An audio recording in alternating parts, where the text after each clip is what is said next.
Okay, have you ever noticed that really sharp, stinging smell?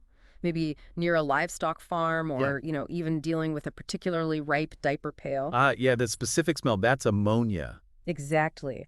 And today we're diving into ammonia, not just the smell, but what it actually is as a naturally occurring compound. Right. It has some really surprising uses, actually, and also potential health implications. We're basing this on information from the Oregon Department of Human Services. Yeah, we've been digging into one of their technical bulletins, specifically looking at ammonia and, well, water. So our mission, really, for you listening, is to get a clear, concise picture. Hmm. What is ammonia? Where is it from? How does it affect us and the environment? And crucially, what are the standards for it in drinking water? Or maybe lack thereof. Let's start there, then. What exactly is ammonia, chemically Good speaking? question. So fundamentally, it's NH3. That's the chemical formula. But the Oregon DHS bulletin points out that in water, it's often in related forms, Related forms, like what? like the ammonium ion or ammonium salts. And interestingly, water test reports, they often just lump these together and talk about ammonium nitrogen. Ah, okay. So it's not just one single thing in the water. Yeah. That's useful. Where does it all, originate? Well, the bulletin stresses it's naturally occurring. It comes from the decomposition of proteins, basically. Decomposition. Yeah, think manure, urine breaking down, Yeah. other nitrogen compounds decaying. That's where the ammonia gas is released. Which brings us right back to that smell from farms and, well, diapers. It's that breakdown process releasing the gas. Precisely. That's the direct source of the odor. But beyond that smell, it has a surprisingly wide range of uses. Okay, yeah, this is where it gets interesting for me. Because my first thought is always household cleaners. And you're right. Ammonia solutions are great for cleaning hard surfaces. Glass, counters, floors, lots of cleaners use it. But there's more to it. Oh yeah, much more. It's absolutely vital for plants as a nitrogen source. So it's a key ingredient in like almost all fertilizers, natural or synthetic. Right, fertilizers make total sense. Nitrogen for plants. What else? Industrially, it's used as a refrigerant gas, Hmm. keeping things cold on a large scale. Didn't know that one. And it's also big in chemical and pharmaceutical manufacturing. It's like a basic building block for other stuff. Wow. Okay. Fertilizers, cleaners, refrigerants, pharma. That's quite a spread. And here's something that surprised me a bit from the bulletin. Sometimes tiny amounts are actually added to drinking water. He added, why? Usually less than zero point 0.4 milligrams per liter, they say. It's to help chlorine disinfect more effectively. Makes the disinfection last longer in the pipes. Huh. Deliberately adding it in small Mhm. doses.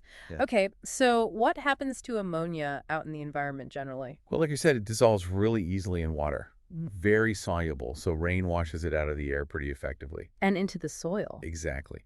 And in the soil, plants soak it up. They need that nitrogen to make proteins. But I remember reading something, too much isn't good. Definitely not. It's essential.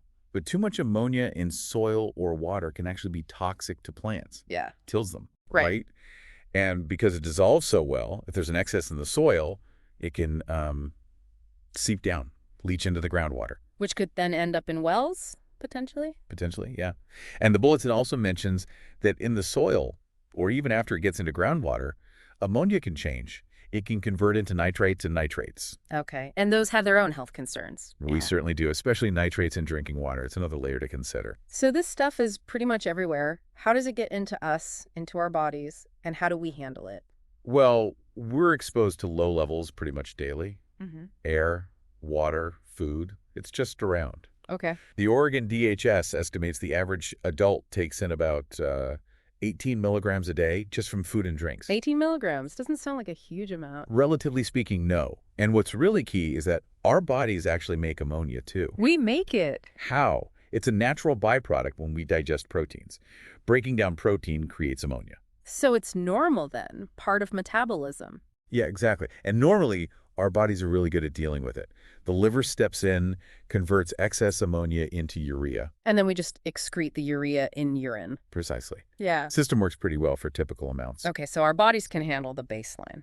But what about higher concentrations? What are the health effects then? It really depends on the concentration and how you're exposed. In the air, it's mainly an irritant. Irritates. Burning eyes, nose, throat, lungs, even at fairly low levels. Mm. But if you get above, say, 100 parts per million in the air, that can cause serious tissue damage. Ouch. Okay, that's air. What about in water? Well, it's quite toxic to fish and aquatic life, even below 1 milligram per liter. They're much more sensitive than we are. And for humans drinking it. The immediate effects at lower levels aren't as dramatic. But the bulletin does say that long-term ingestion, drinking water with over 1 milligram per liter, may potentially damage internal organs.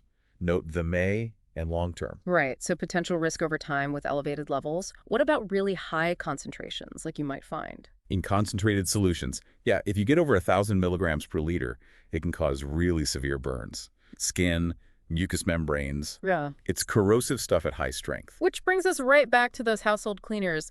You can definitely smell the power there. Absolutely. Those cleaners can be anywhere from, say, 3% to maybe 30% ammonia, and they are seriously hazardous if swallowed. How hazardous? The bulletin gives a stark warning.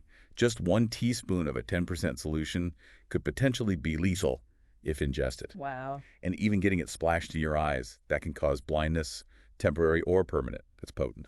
That really puts it in perspective. Handle with extreme care. Okay, let's shift to drinking water standards then.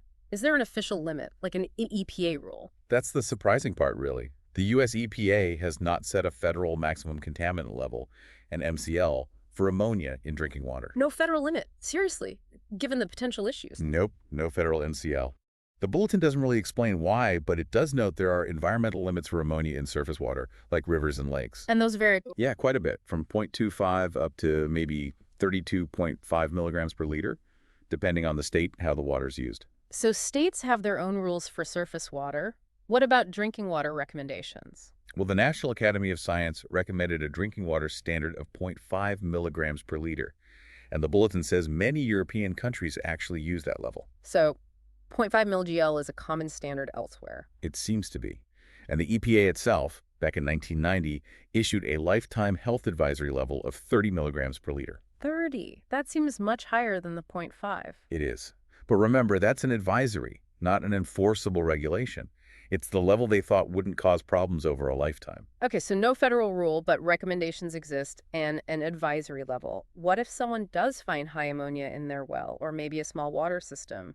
Can you even remove it? It's tricky. The Oregon DHS actually suggests that for individuals, sometimes the easiest thing is just to find a known safe source for drinking and cooking water, if possible, like bottled water. Instead of trying to treat it, why? Because, as we said, it dissolves so well. Conventional treatments, like basic filters or trying to precipitate it out, they just don't work well for ammonia. So boiling doesn't help much either. Heating might get rid of some of the free ammonia gas, yeah, but not the dissolved stuff, the ammonium ions, which are usually the main form in water. So what does work? There are effective methods, but they tend to be more complex and potentially expensive. Things like ion exchange, distillation, reverse osmosis. Okay, those sound like serious treatment systems. They are. And they need proper setup, monitoring, maintenance to work right. The bulletin really emphasizes that if you do go for a treatment system, Yes. make sure it's certified by the NSF, the National Sanitation Foundation, specifically for ammonia removal. Good tip. Certification matters.